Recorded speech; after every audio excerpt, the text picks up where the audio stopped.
Después de este increíble intro de Metroid, recordando viejos tiempos, quiero darles la bienvenida a este microcurso de creación de videojuegos usando Phaser 3, que es un framework orientado a la web, enteramente en JavaScript.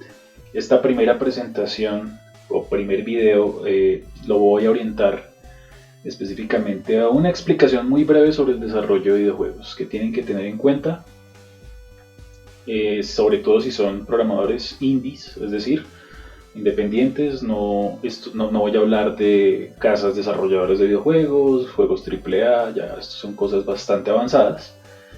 Esto es para empezar, esto es cómo arrancamos y lo vamos a hacer con un lenguaje muy simple que es JavaScript, un lenguaje muy fácil, que llevamos muy de la mano los desarrolladores frontend.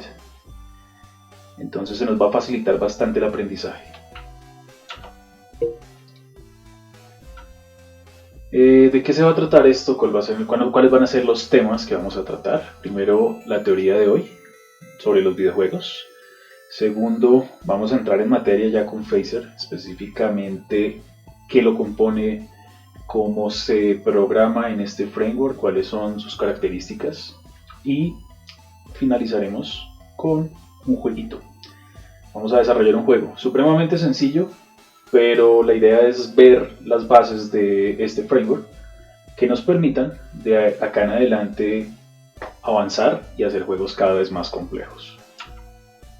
Entonces, para empezar, ¿qué tenemos que tener en cuenta? Esto ya es basado en lo que he leído y más desde mi punto de vista, es empezar con la documentación. ¿A qué me refiero con esto? ¿Qué quiero hacer yo? ¿Cómo arranco yo a explorar este tema? Lo primero que tengo que hacer es entender qué tipos de juego hay, a qué me quiero orientar, qué tipo de juego quiero desarrollar. Lo segundo son los motores y la tecnología.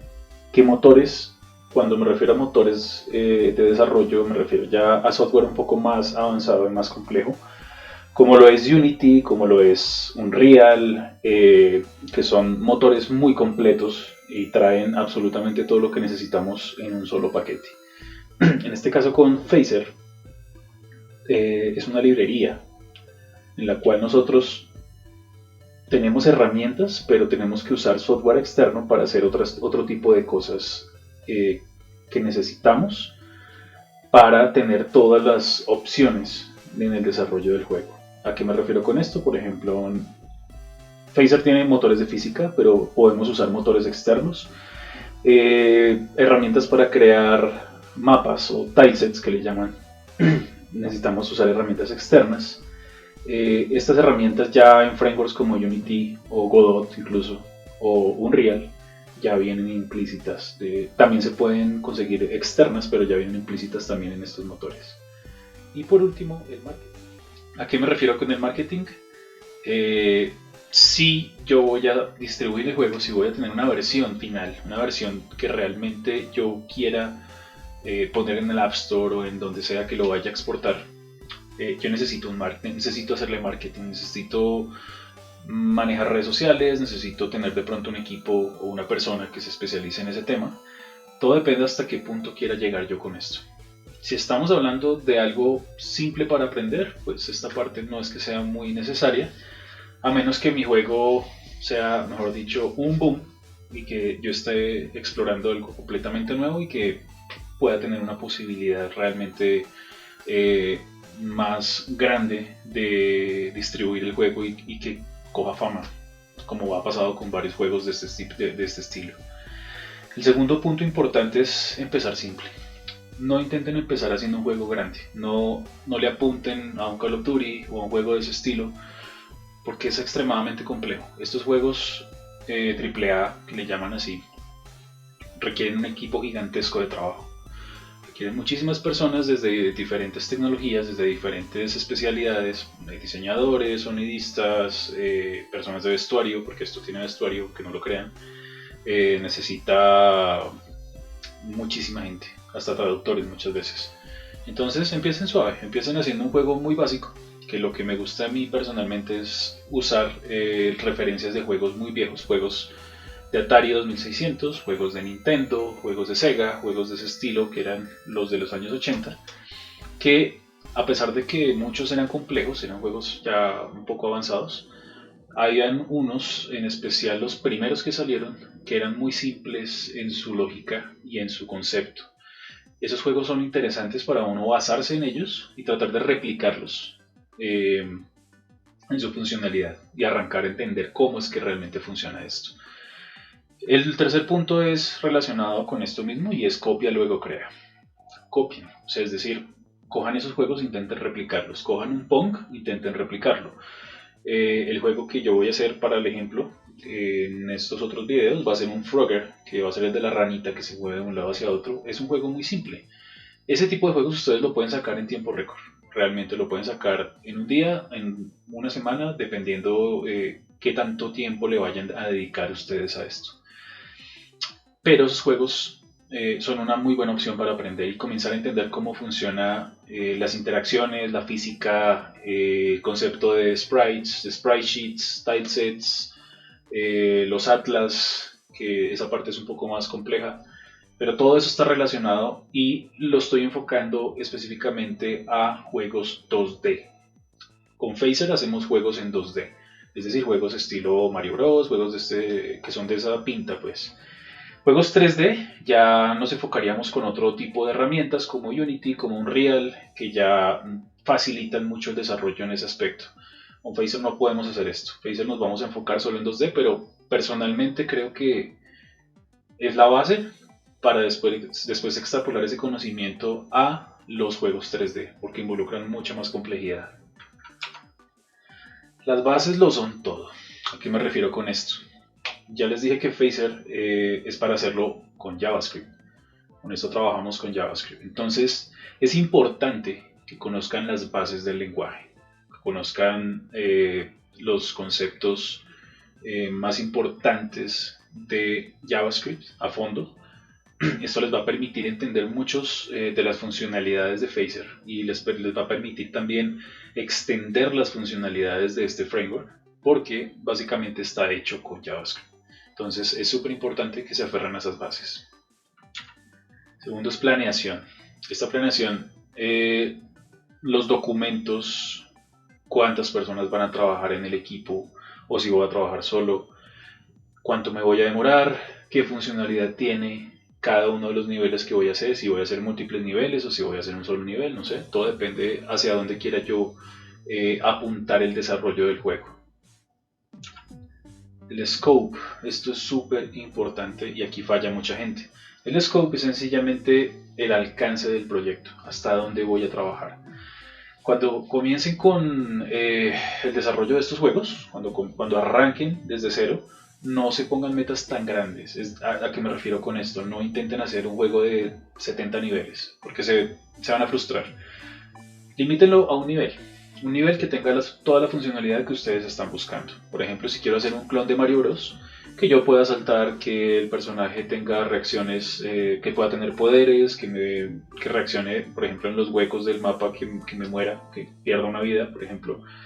Que tenga acciones contra los enemigos, que tenga pues su motor de física, todas esas cosas son bastantes, incluso para un solo nivel, pero eso les va a permitir a ustedes tener una idea afianzada y organizada dentro del tiempo que se pongan como meta para sacar esto adelante.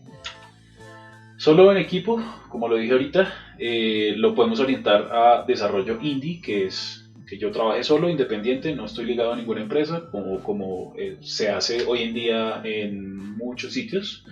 Hay juegos tremendamente buenos que la mayoría son de desarrolladores indies, entonces es una muy buena oportunidad aprovechar estas herramientas para sacar adelante este tipo de proyectos. Si voy a trabajar en equipo, tengo que ser más organizado, tengo que tener muy en cuenta el documento o los documentos que vaya a manejar para la definición del proyecto. Videojuegos desarrollados por una persona. Aquí les voy a mostrar unos ejemplos muy chéveres de juegos increíblemente buenos que han sido desarrollados por una sola persona. Y vamos a arrancar con uno que se llama Action Verge. Action Verge es un juego muy al estilo Metroid y Super Contra, a los que lo llegaron a jugar. Esos juegos en algún momento lo van a ver muy parecido. Este juego lo desarrolló Thomas Happ y se demoró 5 años haciéndolo. Es para que se den cuenta del tiempo que le puede comer a uno esto cuando se mete uno de lleno en este cuento. Y lo curioso es que él lo trabajaba como un side project. Él no lo hizo como un proyecto principal, sino que él en sus tiempos libres le trabajaba esto. Pero es un juego tremendamente bueno. El segundo es un juego llamado Braid, que es desarrollado por Jonathan Blow, que es tremendo programador. Jonathan Blow sacó hace poco un video bastante interesante donde referenciaba cómo aprender a programar por medio de videojuegos, a través de videojuegos. Es súper interesante, se lo recomiendo mucho. Él se demoró 3 años haciendo este juego y cuando ya llevaba muy adelantado el juego se dio cuenta que visualmente no era muy bonito. Entonces le pagó a David Hellman, que era especialista en arte, en la parte visual, y él fue el que le hizo toda la parte visual del juego. Y el juego es tremendamente bonito. Él se inspiró en retar a los jugadores porque todos los juegos que él conocía le parecían muy sencillos. El juego es difícil, es bien difícil, pero es un concepto muy interesante el que él planteó en este juego, se lo recomiendo mucho. El tercero es Minecraft. Creo que este juego es de los más famosos a nivel mundial y ya ha generado billones de dólares en ganancias. El desarrollador fue Marcus Persson y él se demoró 1 año y medio más o menos haciendo la base del juego, la primera versión. Se basó en un juego que se llamaba, o que él había desarrollado al inicio, que se llamaba Infinity Miner, y tomó unas partes gráficas de otro que se llamaba Robbie Dunk.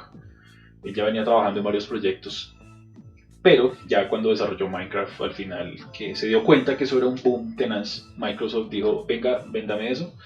Le dio, creo que fueron 1.500 millones de dólares, algo así. No tengo la cifra exacta en la cabeza, pero fue mucha plata la que le dieron. Y hoy en día, pues Microsoft ya es dueño de Minecraft y lo ha mejorado absurdo. O sea, es impresionante la cantidad de cosas que tiene Minecraft hoy en día y la comunidad creo que es de las más grandes a nivel mundial. Es impresionante. Pasamos a otro tema teórico interesante que creo que es de los más importantes y es el documento de diseño del juego. Así hagan el juego más simple del mundo, el juego más básico. Les recomiendo que comiencen a tener esta buena práctica en mente siempre en sus proyectos y es el GDD, que es el documento de diseño del juego. Ya les voy a explicar de qué se trata. Este documento describe la funcionalidad del juego, la mecánica del juego y los assets del juego. ¿A qué me refiero con assets? Pues toda la parte gráfica, musical y todos los archivos que tenga el juego que se vayan a usar. Les voy a mostrar un link precisamente donde tengo desarrollado un proyecto de estos. Es este. Y este es un ejemplo de un GDD muy sencillo para el juego del Frogger. En este caso, las partes de este documento es el concepto del juego. Entonces es un juego casual 2D basado en el Frogger clásico, donde un jugador controla un personaje, ¿sí?, que necesita alcanzar una meta. La versión que voy a hacer yo va a ser horizontal, donde va a haber una meta al final, va a ser un tesoro, va a ser el jugador aquí al inicio y me voy a poder mover solamente hacia adelante, no hacia atrás, sino solamente hacia adelante. Y van a haber unos enemigos moviéndose en vertical, en vertical, hacia arriba y hacia abajo. No van a ser inteligentes, sencillamente se van a mover a diferentes velocidades. Entonces, el segundo punto de este documento son los Target Platforms, sobre qué plataformas va a correr. Con Phaser pues trabajamos es para la web y para los celulares también. Entonces tengo Cross Platform, que es escritorio y mobile, y va a ser un juego de browser, es decir, lo voy a poder correr en Chrome, en Firefox, en Explorer, en lo que sea. El tercer punto van a ser el UI y los controles, cómo lo voy a manejar, cómo voy a jugar. Entonces el juego va a responder al clic del mouse y al touch cuando se haga desde un dispositivo móvil. El siguiente punto son las mecánicas del juego. Aquí yo describo exactamente qué va a hacer el juego, cómo lo voy a jugar. Entonces, el primer punto son los enemigos moviéndose hacia arriba y hacia abajo, que se llama bouncing, es como rebote. Si un enemigo toca al jugador, el juego se reinicia. Si el jugador se puede mover solo hacia adelante y el jugador gana si alcanza el tesoro. al final. Eso es todo, son muy simples las mecánicas. Si ya yo quisiera incrementar más la funcionalidad del juego, podría poner niveles, podría poner puntaje, podría poner tal vez incrementar la dificultad de los personajes, de los enemigos a medida que yo vaya alcanzando más tesoros. Todo eso yo lo puedo ir planeando en este documento. Y el último punto son los assets. En los assets yo describo el estilo de juego, en este caso va a ser un estilo pixel art en 2D, tipo retro, y los sprites son los gráficos o las imágenes que yo voy a tener. Entonces voy a tener uno del jugador, de los enemigos, del fondo y del tesoro. Esto es muy simple, a simple vista, como lo pueden ver, es un documento muy corto para este tipo de juego. Ya si su juego involucra muchas más cosas, pues el documento se va a expandir bastante. Es importante tener una imagen de referencia en el caso de que ustedes estén basando en un juego existente. Tal vez yo quiero hacer una versión nueva de Pong, por ejemplo, si yo quiero que no se maneje una sola bolita, sino 5 bolitas de diferentes colores, eso lo puedo poner acá. Y puedo poner la referencia de Pong para que la persona que lea el documento tenga ya una asignación mental de más o menos de qué va a tratar el juego. ¿Listo? Seguimos con esta parte. Las etapas del desarrollo de un videojuego. Como les decía, dependiendo qué tan grande sea su proyecto, va a involucrar varias etapas. Pero a grosso modo esta es la distribución de un proyecto normal, de un desarrollo normal de un juego. Y es primero el concepto, que voy a hacer, que fue todo lo que acabamos de ver. Segundo es el diseño, cómo lo voy a hacer. Es decir, toda la parte gráfica, la parte de niveles, la parte de los puzzles, en caso de que, por ejemplo, si estoy haciendo un juego estilo Metal Gear, cómo van a ir los mapas, todas esas cosas las tengo que definir ahí. Sigue la planificación, cuándo voy a hacer cada cosa, si voy a hacer el nivel 1 en un mes, en 2 meses, no sé, todo eso se define ahí. Parte de producción es ya sentarnos a codificar, sentarnos a unir cosas y que ya toda la funcionalidad venga en esa fase. Las siguientes son las pruebas. Dentro de las pruebas tenemos varios puntos o varias entregas que llamo. Y es la alfa, que es la primera versión del juego con un montón de errores, porque tiene un montón de errores por debajo que tenemos que ir corrigiendo. La beta es una versión ya más finalizada, con errores aún muy pequeños, pero ya es una versión mucho más sólida del juego. El Release Candidate, que ya es la versión final del juego, solamente le faltan cositas pequeñas y tal vez el trabajo de marketing, que ya es que dar a conocer el juego, pero esa versión Release Candidate ya es prácticamente está listo. Y el MVP, que es el producto mínimo viable, que ese ya es el juego final. Esa versión ya la tendríamos nosotros lista para la siguiente etapa, que es la distribución y el marketing. En ese punto ya vienen lo que son conferencias como el E3, tal vez torneos como se hace muchas veces con Street Fighter, o como se hace por ejemplo en juegos como Fortnite o Call of Duty, que distribuyen el juego antes de sacarlo al público a los youtubers más famosos, a los gamers más duros, para que ellos hagan sus reviews y vayan mostrando y vayan dando su opinión del juego. Entonces eso es un trabajo de marketing bastante fuerte ahí. Y el último paso ya es el mantenimiento. El mantenimiento hace referencia a los packs que van después de que el juego sale al aire. Por ejemplo, esos paquetes que entregan o que uno tiene que descargar obligatoriamente porque son correcciones del juego después de que el juego ha salido al aire. Pasa hoy en día creo que en el 99% de los juegos, que usualmente uno descarga o compra el juego y tiene que bajarse un paquete de estos de 30, 50, 40 gigas, porque vienen correcciones, vienen nuevas herramientas o vienen tal vez escenarios, cosas así. Todo eso va en la parte de mantenimiento. Y las herramientas que podemos usar, al menos para esta parte que vamos a trabajar con Phaser, es los motores de desarrollo, que aquí pues, ya he hablado un poco, que es Unity, Unreal o la que querramos trabajar. Phaser es en este caso con el que vamos a trabajar nosotros.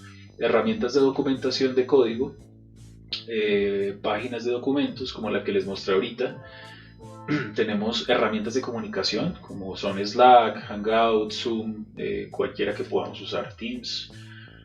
Tenemos las herramientas de seguimiento, como son Trello, Kanban. Eso es ya en el caso de que yo quiera definir tareas en ese tipo de estructura de desarrollo ágil. Eso es de software, de desarrollo de software normal, pero estas herramientas son muy útiles. Al fin y al cabo, el desarrollo de juegos es desarrollo de software. Tenemos el control de versiones, que esto es vital, el manejo de Git o GitLab o la herramienta que nosotros querramos usar para esto. Pero pues aquí vamos a tener todo nuestro código alojado. Y las herramientas de automatización. En este caso son las de Test Driven Development y Continuous Integration. Esto es más de desarrollo de software tradicional, pero pues aplica perfectamente al desarrollo de juegos porque es código. Y son herramientas que ayudan a generar automatización en las versiones del código que yo estoy haciendo. Yo puedo tener una versión de mi código, de mi juego finalizada, y sencillamente en otras versiones alternas, simultáneamente, estoy desarrollando paquetes nuevos para el juego. ¿Sí? Porque como cuando baja uno los skins en Mortal Kombat, por ejemplo, o no sé, cuando sacan una campaña nueva en Call of Duty, cosas por el estilo. Todo eso va ligado al core central del código del juego, pero no necesariamente está dentro del mismo paquete de código. Y yo tengo que generar versiones, pero hacerlo manual no es algo muy útil, entonces tengo herramientas de automatización para estas cosas. ¿Qué recomendaciones hay? Lo que les decía desde el principio. Empiecen con proyectos pequeños, no se tiren con proyectos gigantes desde el principio porque se van a frustrar. Y más aún si apenas están conociendo la herramienta con la que van a trabajar. Segundo es calidad antes que cantidad. No intenten sacar 20 juegos en un mes, no tiene sentido y aparte todo les va a quedar relativamente feo. Entonces enfóquense en uno o dos máximo, en un tiempo prudencial en el que ustedes puedan aplicar y entender cómo funciona la herramienta y ya después puedan pulir ese tipo de funcionalidad según el concepto del juego que ustedes hayan planteado. Tercero, mantener el foco. Es muy fácil perderse en los detalles. Por ejemplo, algo tan simple como meterle una animación a un muñeco que esté caminando, una animación de tierra en el piso. Eso le puede tomar a uno días, así sea muy simple, porque se puede uno perder en el detalle de que la animación no se ve fluida, de que de pronto se corta en el frame no sé qué. Entonces eso tiende a quitarle uno tiempo y no es necesario hacerlo para proyectos iniciales. O sea, inicialmente es que el juego funcione bien, ¿sí? Esos detalles los dejamos para más adelante cuando ya dominemos más el tema. El siguiente punto es vivir actualizado, conozcan la industria. Miren reviews de juegos, miren en qué se está trabajando hoy en día, cuáles son las herramientas más usadas, como Unity, Unreal, todo este cuento. Miren ese tipo de aplicaciones o de sitios donde hay contenido gratuito, como itch.io, que se los voy a mostrar en los próximos videos, que es de donde yo bajo los assets. Y es mucha gente que aporta assets gratuitos para uno comenzar a usarlos en juegos personales. Obviamente hay que generar comunidad y hay que atribuir los derechos a la persona que desarrolló el paquete gráfico, porque pues tampoco pueden usarlo así, ¿no? así como así. El último punto, los game jams, son bien importantes. Yo participé en uno que es el JS13K, que es de los que más me gusta. Este año no creo que vaya a participar. No tengo ideas y ya va a empezar, creo. Entonces lo dejaré para el otro año ya cuando esté un poco más pulido en el tema. JS13K es hacer juegos en 13 kilobytes, pero es un juego entero. Entonces tienen que tener gráficas, música y toda la funcionalidad. Es bien complicado, pero es muy chévere ese concurso. Hay otros más grandes que ya hacen el Ludum Dare y el Global Game Jam, que ya participa gente de todo el planeta, gente profesional, o sea, hay gente muy buena en esto. Y ya usan frameworks grandes, entonces ahí ya se ve gente que hace trabajos con Unity, con Unreal, incluso en C++ puro, desde cero. Ya son desarrolladores vieja escuela muy tesos. Entonces, estos Game Jams lo pueden buscar en Google Game Jam y les va a devolver un montón de resultados, es bien interesante. Entonces, esta es la teoría básica, no los quiero aburrir más. De teoría hay muchísima información, hay libros gigantes dedicados a esto, pero ya son mucho más técnicos. Entonces, De aquí en adelante ya viene la parte interesante que es el código, pero lo vamos a ver en los próximos videos.